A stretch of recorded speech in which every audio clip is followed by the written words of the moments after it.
네, 오늘은 두 왕의 이야기입니다. 북쪽의 여로보암과 남쪽의 르호보암 두 왕의 이야기인데요. 1절부터 20절까지는 여로보암이죠.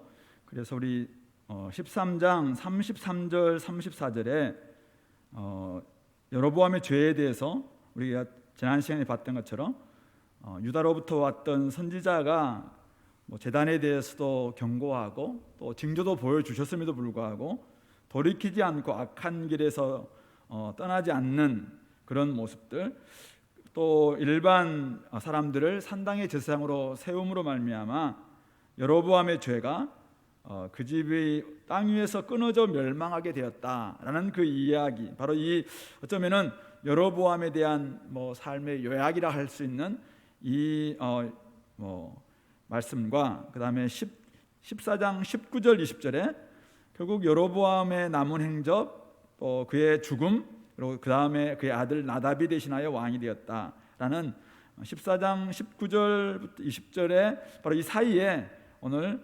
14장 1절부터 18절의 이야기가 있는 것이죠. 그래서 어쨌든 여로보암의 이야기를 우리가 한번 살펴볼 텐데요. 여로보암이 바로 그때에 어떤 때입니까?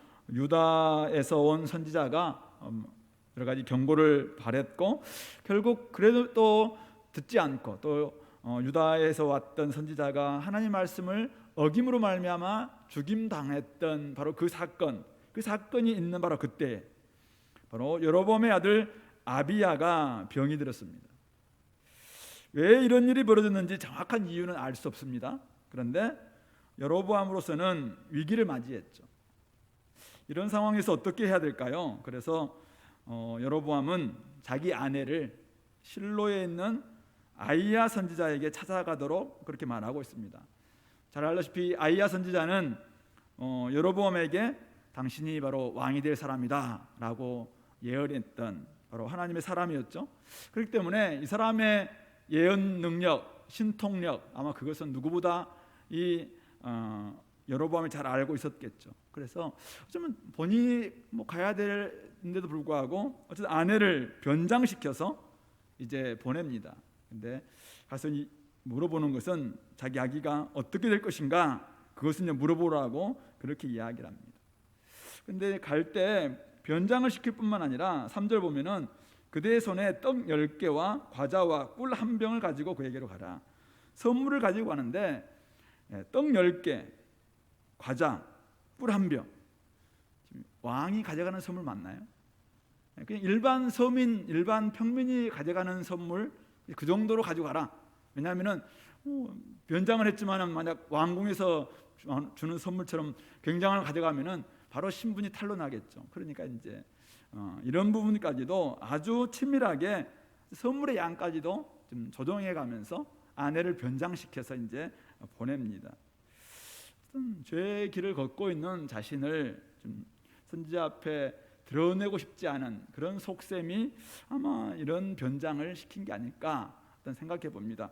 또 하나는 아마 아이야가 4절 보면은 아이야가 나이가 많아 눈이 어두워 보지 못하더라, 이런 소문을 이미 여로보암도 들었겠죠. 그래서 아마 아이야 선지자가 옛날에 나를 보고 알았지만 지금은 눈이 이제 나이 늙어서 못 보니까 변장하면은 얼마든지 속일 수 있을 거다라고 생각했을 수도 있을 것 같습니다. 그러나 아이야 선지자는 누가 있습니까? 여호와 하나님이 계시잖아요. 그래서 이미 5절에 보면은 하나님께서 다 알려주시죠. 누가 올 거고 그가 변장할 거고 그리고 그에게 이러이러한 이야기를 해라 라는 말씀까지도 다 여호와께서 이미 이제 알려주십니다. 그러니까 6절에 딱 문으로 들어올 때 그 발소리만 딱 듣고 바로 이야기합니다. 지금 여로보암의 아내는 뭔가 물어보러 왔어요. 그죠? 우리 아들이 어떻게 됩니까? 여로보암이 시킨 대로 가서 물어보려고 했는데 입도 뻥긋 못합니다. 아무 말도 못하고 바로 가자마자 여로보암의 아내여 들어오라. 얼마나 놀랐겠습니까? 지금 변장하고 선물까지도 다 지금 평민 용어로 다 준비했는데 들어가자마자 발소리만 딱 듣고는 여로보암의 아내여 들어오라. 네가 어찌하여 다른 사람인 체하느냐. 깜짝 놀랐겠죠. 눈이 보이지 않는 이런 아이야 선지자가 이렇게까지 이야기합니다. 그러면서 내가 명령을 받아 흉한 일을 내게 전하겠다라고 이야기를 합니다. 질문할 여지도 주지 않고 곧바로 하나님 메시지가 전해집니다. 어떤 메시지입니까? 7절, 8절, 9절은 바로 여로보암의 죄에 대해서 지적하는 내용입니다. 내가 너를 백성 중에서 들어 내 백성 이스라엘 주권자가 되게 하고 나라를 다윗의 집에서 찢어서 내게 주었거늘 너는 어찌 내 종 다윗이 내 명령을 지켜 전심으로 나를 따르고 정직한 일만 행하였음과 같지 아니하고 내 이전 사람들보다 더 악을 행하고 가서 너를 위하여 다시 다른 신을 만들고 우상을 부어 만들어 나를 노엽게 하고 나를 네 등 뒤에 버렸도다. 하나님 메시지가 엄중하십니다. 신분을 감추고 지금 여로보암의 아내 지금 나아갔지만은 하나님께서는 눈 멀어서 앞을 보지도 못하는 선지자를 통해서 여로보암의 죄를 낱낱이 폭로하고 계십니다. 죄를 짓고 살면서 어려움, 위기를 당할 때 사실은 이제 죄를 지으면은 특징이 하나님 낯을 잘 볼 수 없어 숨는 이런 경우가 있고 오늘처럼 이제 변장, 위장, 화장까지는 아니겠죠. 어쨌든 변장을 하면 하나님은 모르실 거다. 위장을 하면 하나님 모르실 거다. 이렇게 생각을 하면서 자꾸만 하나님 낯을 뵙지 않기 위한 변장수를 이렇게 합니다. 카멜론도 아니고 어쨌든 그렇게 합니다. 그러니 자신의 정체를 감추고 속이고 자꾸만 뭔가를 좀 하나님 앞에서 자기가 아닌 것처럼 이렇게 한다는 것이죠.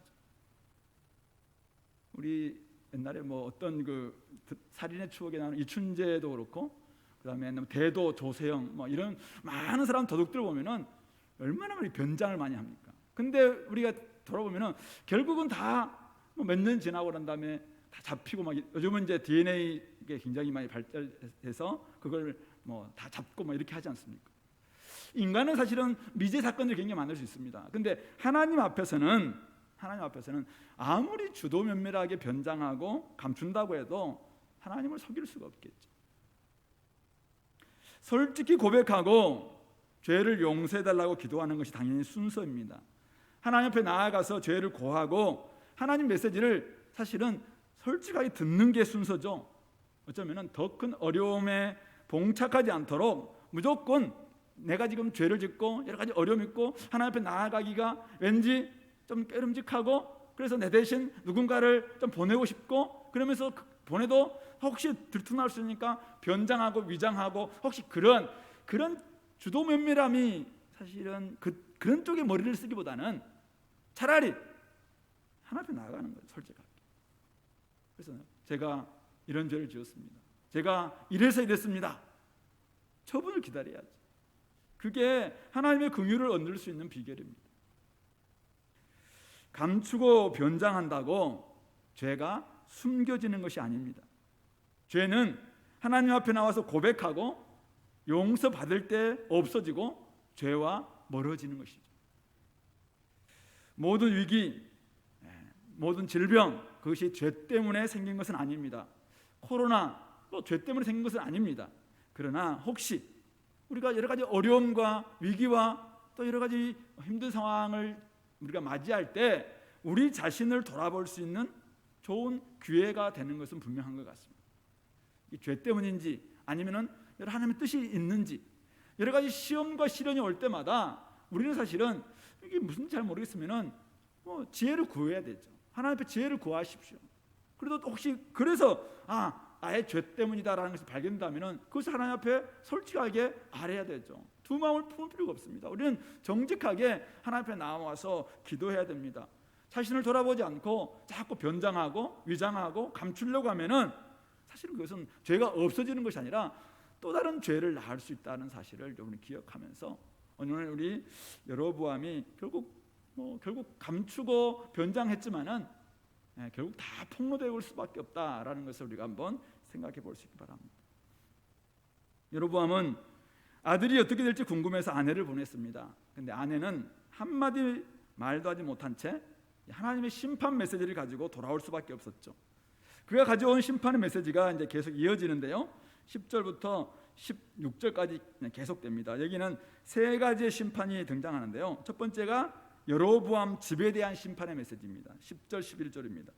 여호와의 집에 여로보암의 집에 재앙을 내려서 여로보암에게 속한 사내는 이 여로보암에 속한 사내, 이 사내라는 어떤 사내가 이스라엘 가운데 매인자나 노인자나, 그러니까 종이든지 자유자든지 다 끊어버리겠다. 거름더미를 쓸어버린 같이, 이게 변에 해당되는 그런 단어라고 합니다. 그래서 거기에 다 쓸어버린 같이 아예 말갛게 쓸어버리겠다. 그래서 개가 먹고 새가 먹을 수 있도록. 이는 하나님께서 말씀하셨다. 하나님이 말씀하셨으니까 그대로 이루어질 수밖에 없다. 이렇게 첫 번째 여로보암 집에 대해서, 여로보암 집에 속한 사내들은 다 끝났다. 이제 두 번째가 이제 그 아들의 운명에 대한 이야기죠. 12절 13절인데요. 일어나 집으로 가라. 네 발이 성읍에 들어갈 때 그 아이가 죽을 것이다. 그래서 온 이스라엘이 그를 위하여 슬퍼하며 장사하겠지만은 여로보암에 속한 자는 이 아이만 묘실에 들어가지 다른 사람들은 들어가지 못한다. 그래서 이 아이, 여로보암 집의 가운데서 이 아이만 결국 이스라엘 하나님 여호와를 향하여 선한 뜻을 품었다. 그래서 이 아이는 선한 뜻을 품은 아이기는 맞지만은 어쨌든 이 질병 죽는다. 근데 그 아이는 묘실에 들어갈 것이다. 이런 이야기를 해줍니다. 그리고 세 번째가 14절부터 16절에 나와 있는 이제 여로보암 아들 그리고 여로보암 집, 그걸 넘어선 이스라엘 전체 나라의 운명에 대해서 이야기합니다. 그래서 여호와께서 이스라엘 위에 한 왕을 일으키겠는데 그가 그날에 여로보암의 집을 끊어버릴 것이다. 여로보암의 왕조가 끝납니다. 그래서 곧 이제 바사라는 장군이 이제 쿠데타를 일으켜서 끝났는데요. 언제냐면은 곧 이제라, 곧 다가온다는 것이죠. 그러면서 죄를 범한 이스라엘을 이 좋은 땅에서 뽑아 그들을 강 건너, 유브라데 강을 의미하는데 어쨌든 강 건너로 다 흩어버리시겠다. 그래서 여로보암의 죄로 말미암아 이스라엘을 버리시겠다.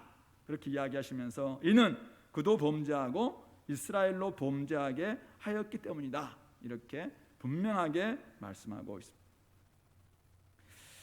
그대로 우리가 17절 18절 보면은 드르사, 바로 이제 그 당시의 수도였는데 돌아왔을 때 문지방에 이르렀을 때 그 아이가 죽었고 온 이스라엘은 슬퍼합니다. 그래서 어쨌든 선지자 아이야를 통해 하신 말씀과 같이 되었다라는 말씀이고 19절 20절은 어쨌든 이 여로보암은 이렇게 해서 이제 22년에 왕 시절을 마치고 그 아들 나답이 대신해서 왕이 되었다. 그래서 결국은 그가 끝났고 사실 이 열왕기서를 읽게 되는 독자들이 바벨론 포로민이라고 이야기하는데요. 그 사람들은 이 열왕기서를 딱 읽었을 때 결국은 하나님의 말씀대로 이루어졌구나라는 것을 그들은 깨달았을 거라고 생각합니다. 하나님 말씀은 하나도 땅에 떨어지지 않았음을 확인하게 될 것입니다. 물론 오늘 우리도 이 말씀을 읽으면서 말씀대로 이루어졌구나라는 것을 알게 되는 것입니다. 뭐 여러 가지 질문이 있겠죠. 이 본문을 보면서 왜 여로보암은 이런 심판의 메시지를 받아야 했는가? 아까 우리가 그의 죄에 대해서 이야기를 우리가 봤습니다만은 다윗처럼 그는 하나님의 은혜를 받아서 왕이 된 사람입니다. 그는 다윗처럼 하나님의 뜻대로 살면서 그 뜻대로 백성들에게 선한 영향력을 끼치기를 원하는 마음에서 하나님께서 어쨌든 이 다윗의 나라에서 10개 지파를 떼서 그에게 주는 엄청난 은혜를 받은 사람이 이 여로보암이죠. 그러나 하나님의 기대하심은 네가 다윗처럼 전심으로 나를 쫓아라라는 게 하나님의 기대하심이었습니다.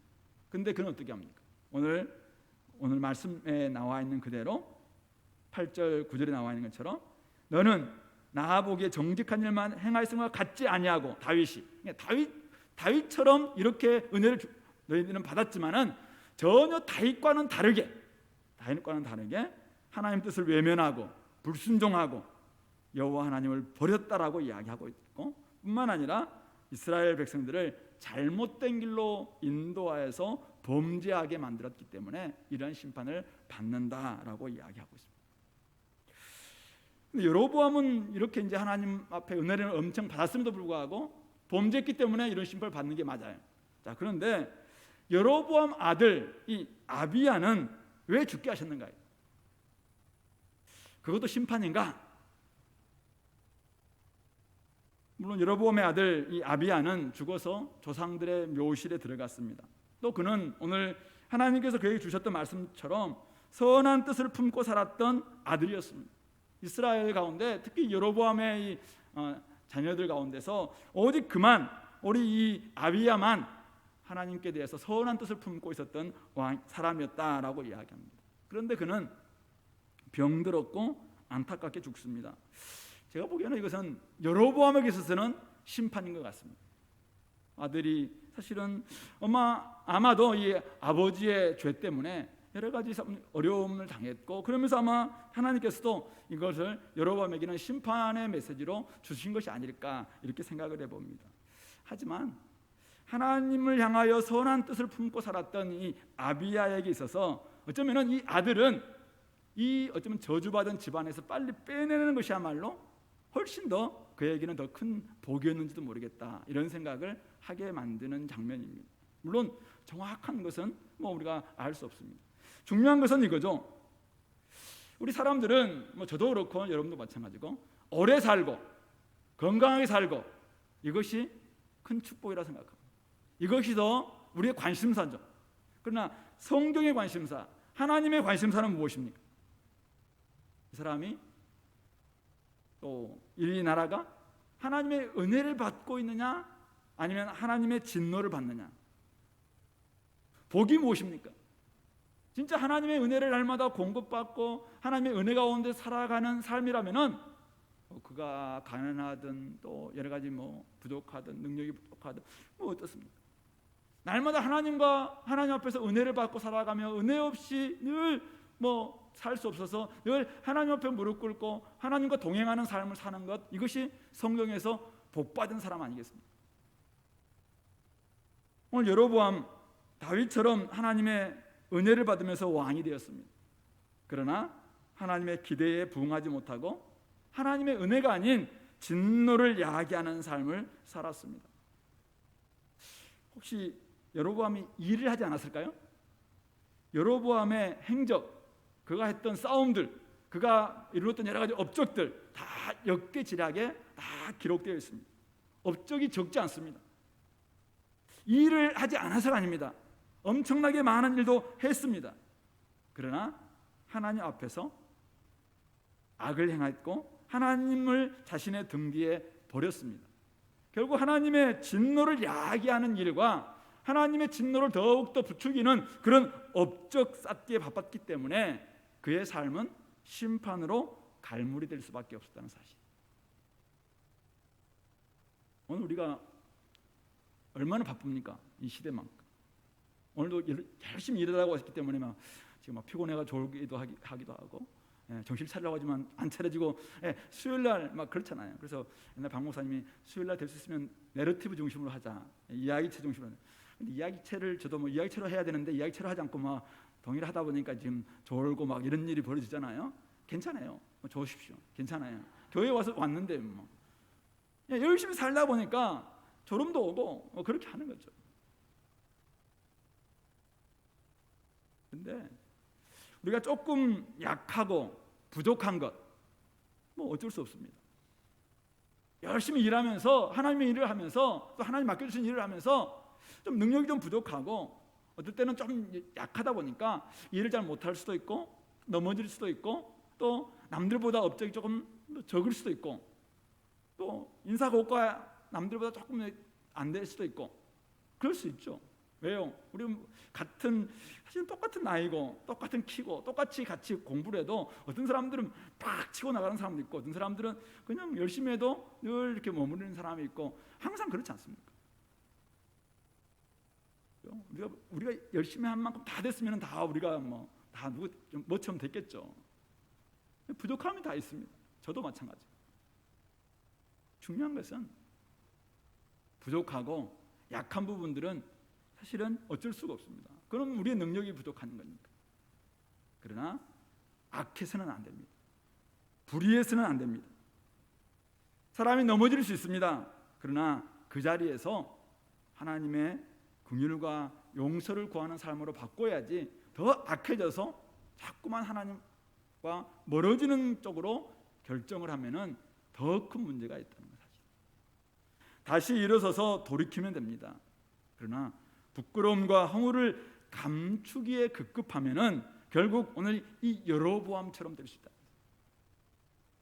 회개하기보다 거짓과 속임수로 가면을 쓰다 보면 점점 그 모습이 자기처럼 됩니다. 아, 이게 나구나 생각합니다. 자꾸만 이것을 하나님 앞에 솔직하게 드러내야 되는데 거기다가 이제 감추기 좀 보여주기 싫으니까 거기다 좀 이제 가면도 쓰고 허울도 좀 입고 또 다른 변장도 하고 이렇게 해보면 나중에 이게 내가 되면 내가 나한테죠. 옛날에 그 마스크라는 영화 짐 캐리가 나온 맞죠? 처음에는 좀 좋은 일에 이렇게 마스크를 막 좀 썼어요. 나중에는 이게 좀 재밌거든요. 나중에는 이제 진짜 막 악한 일 막 이렇게 하면서 마스크 쓰면 자기가 이제 뭐가 자기인지 모르는 이런 상태가 될 수 있는 것이죠. 우리 지금 마스크를 끼고 있는데, 그죠? 여러분들 사실 마스크를 끼고 있으면 누가 잘 모를 때가 있어요. 나중에 마스크를 벗으면은 처음 본 남인데 왜 이렇게 될 수 있는 거죠. 오늘 우리 삶 가운데서 하나님은 근데 마스크 속에 감춰져 있는 우리의 진짜 모습을 다 알고 계신다는 사실이죠. 짧은 생을 살았지만은 그런 의미에서 오늘 이 하나님께 선한 뜻을 품었던 아비야야말로 훨씬 나은 평가를 받는 것이 당연한 것입니다. 가난하고 아프고 부족하고 업적이 전혀 없을 수도 있습니다. 하나님을 향해서 선한 뜻을 품고 은혜를 구하는 삶을 살아간다면 그것으로 하나님께서는 어쩌면 잘했다 칭찬할 수 있는 그런 사람이 될 수 있다는 사실이죠.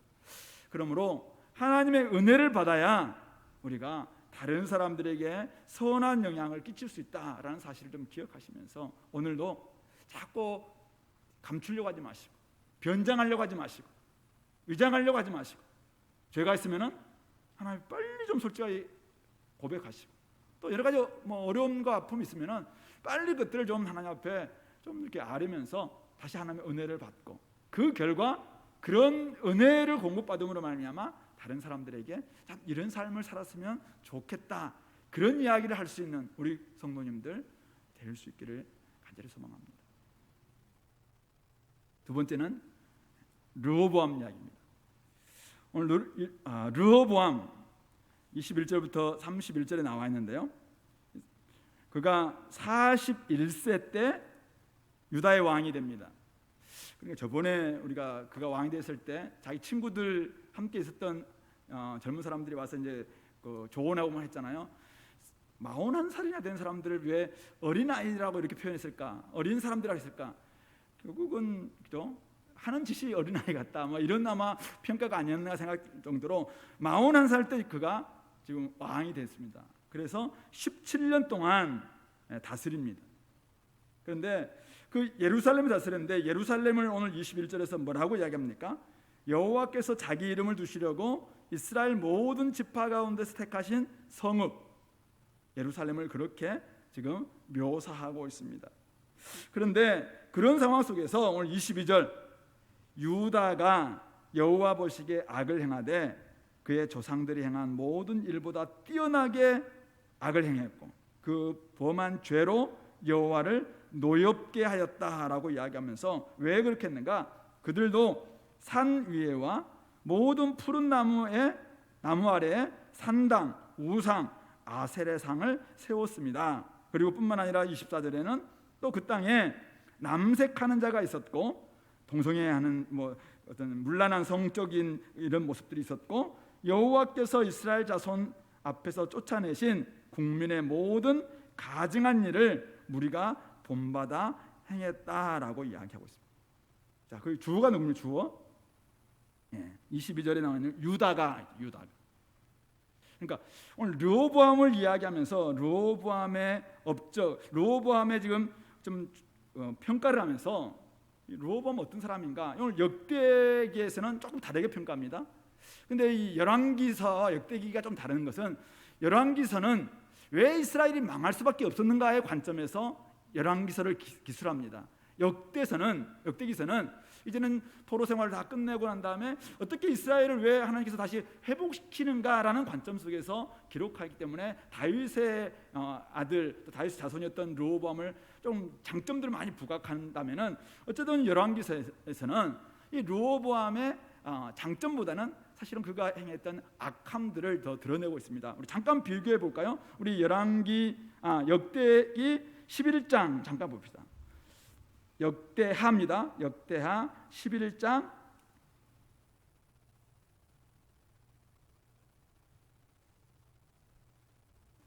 16절 17절.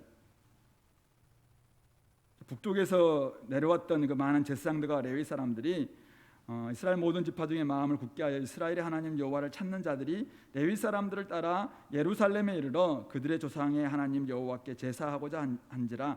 그러므로 3년 동안 유다 나라를 도와 솔로몬의 아들 르호보암을 강성하게 하였으니 이는 무리가 3년 동안을 다윗과 솔로몬의 길로 행하였음이더라 라고 이야기하고 있고요.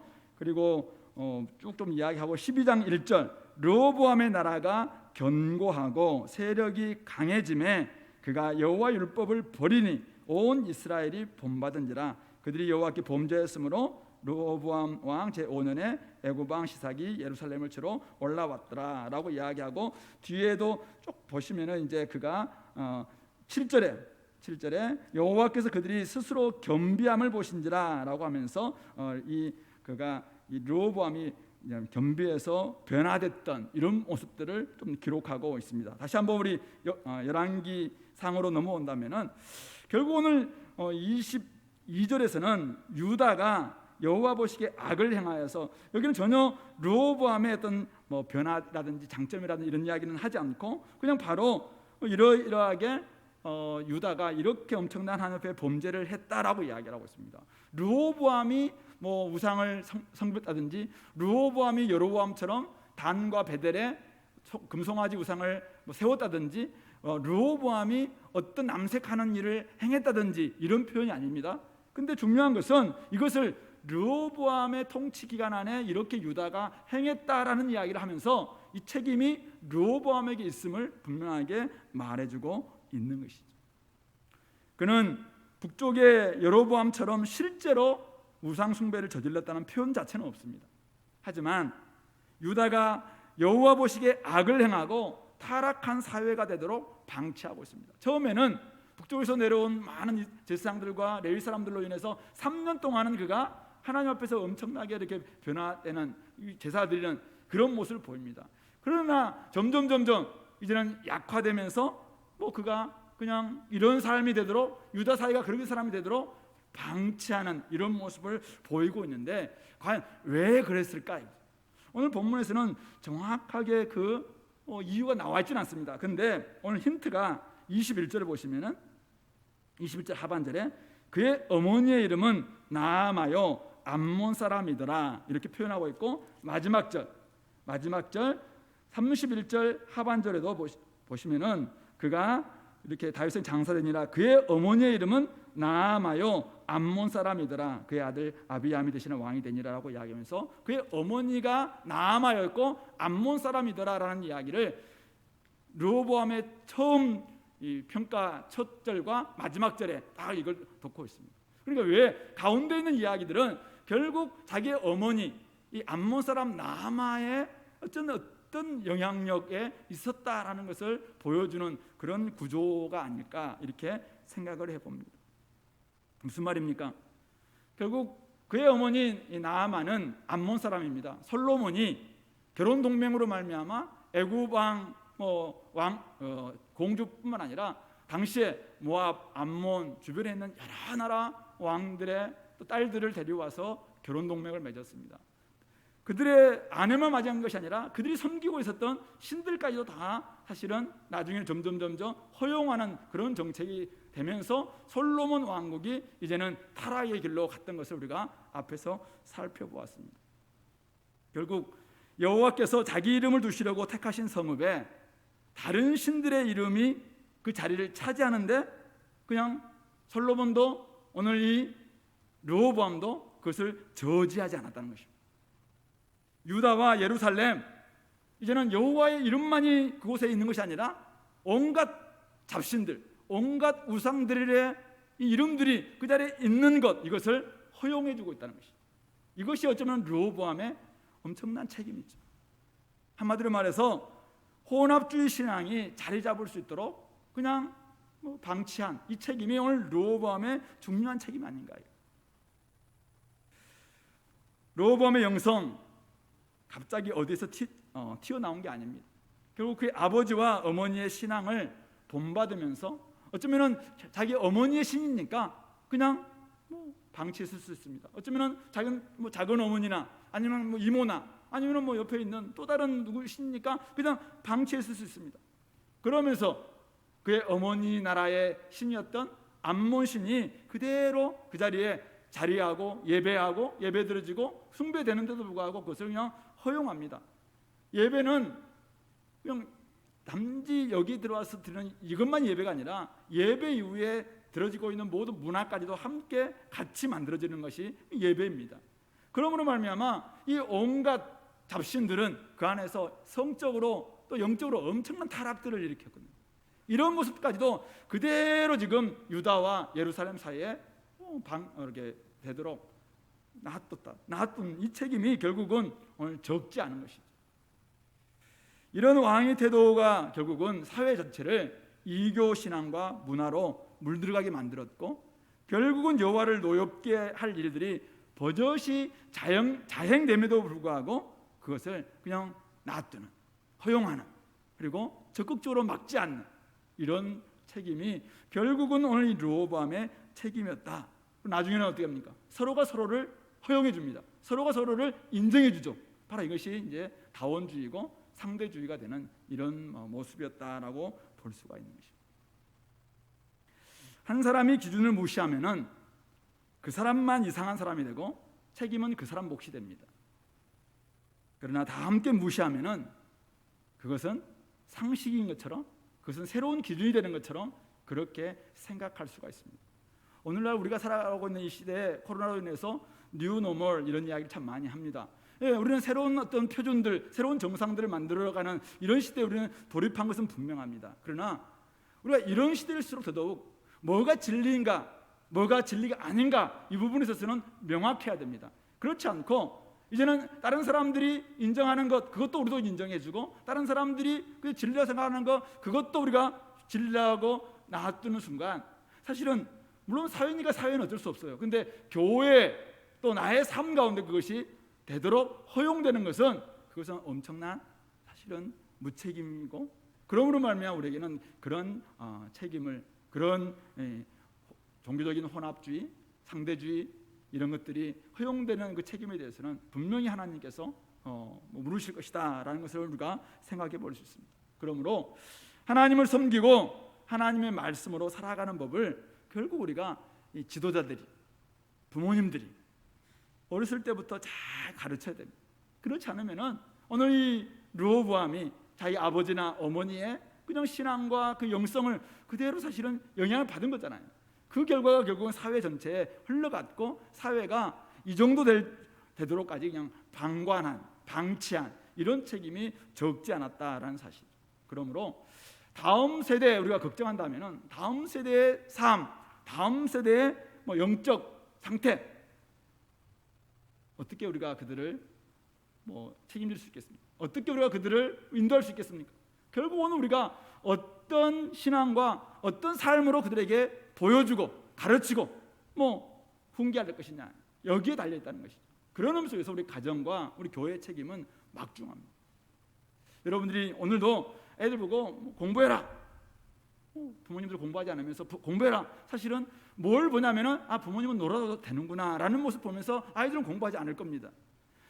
부모들은 성경공부하지 않으면서 성경공부해라. 아이들은 성경공부하지 않는 그 모습을 바라볼 겁니다. 똑같습니다. 오늘 우리 삶 가운데 진짜 우리 아이들에게 우리 자녀들에게 다음 세대들에게 줄 수 있는 것은 오늘 우리가 어떻게 믿고 어떻게 살아내느냐 이것이 결국은 다른 아이들에게 또 다음 세대에게 줄 수 있는 것의 전부라는 사실을 기억해야 합니다.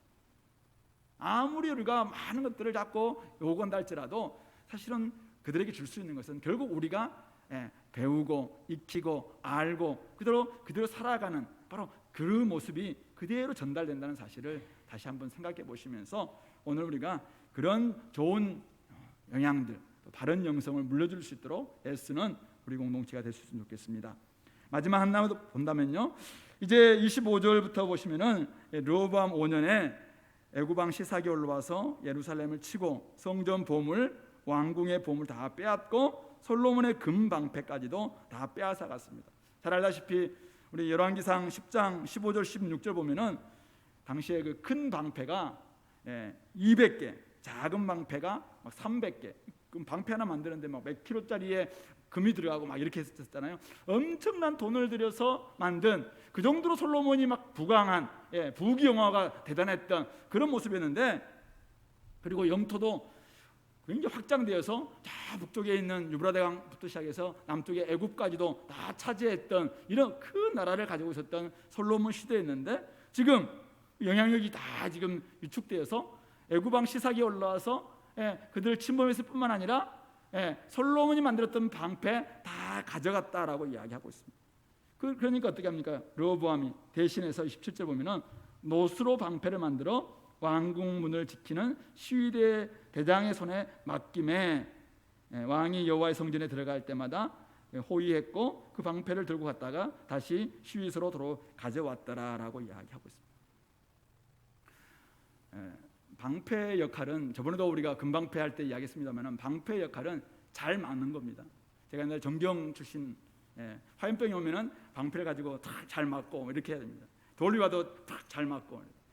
그때 이 방패가 가볍지 않고 만약 그때 금으로 만들었다든지 쇠로 만들었다 그러면은 어떻게 막 이렇게 하겠습니까? 그러니까 방패 역할은 재질, 금이냐 은이냐 동이냐 이게 중요한 게 아니라 잘 막는, 이게 사실 중요한 거예요. 그래서 오늘 여기도 뭐 금방패보다 놋방패가 훨씬 잘 막을 수 있었다 그러면은 뭐 상관이 없는 거죠. 근데 오늘 여기서 이야기하는 것은 무엇입니까? 왜 재질에 대한 이야기를 하고 있느냐 이거죠. 그러니까 솔로몬 시대 때 방패가 500개의 금방패가 있었어요. 엄청난 액수의 돈을 들여서 뭐 금방패를 만들었습니다. 근데 그것을 다 빼앗기고 그걸 대신해서 노스로 만들었다. 그러니까 이제는 더 잘 막을 수 있겠다. 쉽게 대할 수 있겠네. 이게 아니죠. 그 정도로 지금 얼마나 초라해졌냐. 번쩍번쩍 빛나던 이 금의 그런 그 광채는 사라진 채 그냥 녹슨 그 놋처럼 이런 모습이 지금 르호보암의 지금 영광의 모습이고 쇠락해져가는 그런 모습이다라는 것을 보여주고 있는 것이죠. 하나님의 돌보심이 없으면은, 하나님의 보호가 없으면은 인간의 부귀영화 떠나는 것 시간 문제입니다. 잠깐, 그죠? 금방 뭐 우리가 로또 탔던 사람, 지금 잘 사는 사람들 혹시 주변에 있나요? 다 대부분 다 초라한 삶을 산다. 뭐 이런 이야기 많이 하지 않습니까? 하나님 없는 부귀영화는 사실은 금방 사라지고 마는 겁니다. 다 물거품 것 같습니다. 그러므로 우리가 아무리 찬란한 문화나 왕국을 자랑했던 많은 고대 그 왕국들, 지금 보면은 뭐 유적지를 방문하는 관광지는 됐을지 몰라도 지금 어디에 지금 그런 찬란한 로마의 제국이 남아 있습니까? 뭐 대영 제국이 남아 있습니까? 아니면 터키의 제국이 남아 있습니까? 다 사라지고 없는 건 아니겠습니까? 하나님 없는 부귀영화 금방 무너질 수밖에 없다라는 사실이죠. 그리고 마지막 한 가지만 30절 보면은 르호보암과 여로보암 사이에 항상 전쟁이 있었다라는 것입니다. 하나님 앞에서 한 백성 삼아 주셨고 12지파 하나님이 주신 특권도 있었습니다. 다르지만 남은 아니었습니다. 남북으로 나눠져 있었지만은 다시 화해와 연합을 꾀하게 하는 것, 어쩌면 이것이 사실은 왕들이 해야 될 뭐 역사적 사명이자 순리가 아니었을까 생각해 봅니다. 그러나 이 여로보암과 르호보암은 주어진 그들의 통치 기간 내내 북쪽 이스라엘과 남쪽 유다가 끊임없이 전쟁하는, 하나님의 주신 특권, 사명, 이스라엘에 대한 특권과 사명을 기억한다면 이렇게 할 수가 없겠죠. 그러나 큰 사명과 특권, 이스라엘이 가지고 있는 그 위상, 이것을 놓치니까 땅 따먹게 하는 거예요. 누가 더 세냐? 자존심 싸움도 있었겠죠. 누가 더 다윗의 정통이냐? 이거 가지고 싸웠겠죠. 맨날 싸우는 싸움. 평화 대신 전쟁을 택합니다. 한국교회가 가지고 있는 위상, 한국교회가 가지고 있는 특권, 한국교회가 가지고 있는 사명, 이거 놓치면은 맨날 지지고 받고 싸우는 거죠. 오늘 우리 삶 가운데서 우리가 진짜 우리의 사명, 우리의 특권, 우리가 이 땅에서 해야 될 언제나 하나님의 소명, 이거 놓치면은 화평의 대사, 화목의 대사, 관심도 없어요. 맨날 무엇을 먹을까, 입을까, 마실까, 자존심과 이것 때문에 지지고 싸우는 거죠. 하나님이 두 부부를 그렇게 짝지어 주셔서 하나님의 영광을 잘 보여주는, 하나님의 하나님 되심을 잘 보여주는 부부로 딱 세워주셨어요. 가정을 세워주셨습니다. 하나님은 삼위 하나님께서 계시니까 너무 좋았거든요. 이 연합의 하나됨이. 그래서 우리 가정을 만들고 여기에서 그 하나님의 하나님 되심의 온전한 그 비밀들을 보이라고, 사랑이 무엇인지를 보이라고 우리에게 주신 거잖아요. 이 신비입니다, 신비. 그런데 이런 위상을 모르고, 이런 특권도 모르고, 이런 사명도 모르니까 맨날 지지고 싸우는 거죠. 오늘 우리 삶 속에 그렇습니다. 오늘 우리가 진짜 우리가 누구인지, 그리고 우리가 어떤 일을 해야 되는지 정체성과 사명 놓치면은 여로보암과 르호보암처럼 맨날 싸웁니다. 평화 대신 전쟁을 택하고 백성들을 평안으로 이끌기보다는 근심과 쇠락의 시대로 이끌어갈 수밖에 없다라는 사실. 말씀을 맺겠습니다. 오늘 이 두 왕 여로보암과 르호보암, 결국 분열 왕국으로 고착화되는 그런 계기, 분수령, 그 마련했던 두 사람입니다.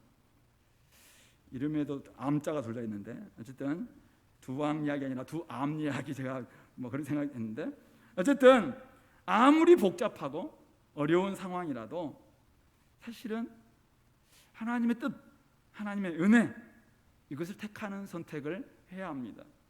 하나님 대신 자꾸 자존심 내세우고 그냥 내가 여기서 이걸 해야 되는데 자꾸 자기의 어떤 권위, 또 자기의 어떤 이거 자꾸 내세우는 순간 공동체, 그리고 하나님의 마음에까지 큰 상처를 입힐 수 있다라는 것을 잘 보여줍니다.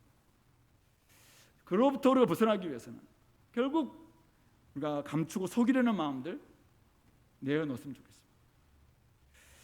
육체가 원하는 것들, 이것들 잘 분별하고 이런 것들도 내려놨으면 좋겠습니다. 조금 나아지면은 교만해지려고 하는 이런 마음들 철저히 우리쳐서 복종시킬 수 있었으면 좋겠습니다. 그래서 우리 삶이 남아있는 우리 삶 가운데 지속적으로 하나님의 은혜를 받고 하나님의 뜻을 따라갈 수 있는 그러한 사람들, 그런 우리 성도님들이 될 수 있기를 간절히 원합니다. 무엇보다 이들은 지도자들이었습니다. 그러므로 오늘 이곳에 우리 지도자 된 우리 모든 형제자매 여러분들, 우리의 영성, 우리의 삶이 다른 사람, 우리 자녀들과 우리 조원들과 우리 교회 성도들에게 분명한 잣대가 되고 분명히 어떤 영향을 미친다라는 사실을 꼭 기억하시기 바랍니다. 부모로서, 교사로서, 조장으로서, 직분자로서 내가 이렇게 하는 게 과연 맞을까?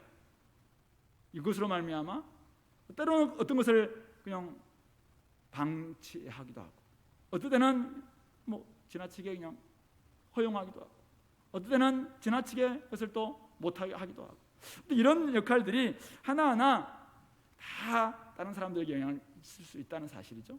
그러므로 결국 우리의 목표는 하나님의 은혜가 임할 수 있는 그런 교회, 주은혜 교회니까 주님의 은혜가 임하는 그런 교회가 될 수 있도록, 그래서 우리가 하나님의 뜻에 늘 걸맞는, 아무리 다른 사람들이 자꾸 그 뜻을 벗어나고 그 기준에서 벗어날지라도 하나님이 원하시는 기준은 말씀입니다. 말씀의 기준에서 벗어나지 않도록 끊임없이 말씀이 우리의 잣대가 될 수 있도록 거기에 걸맞게 나도 쳐서 복종시키고 다른 사람들도 여기에 맞추도록 이야기하고, 자꾸 새로운 기준들, 많은 것처럼 생각해서는 안 됩니다.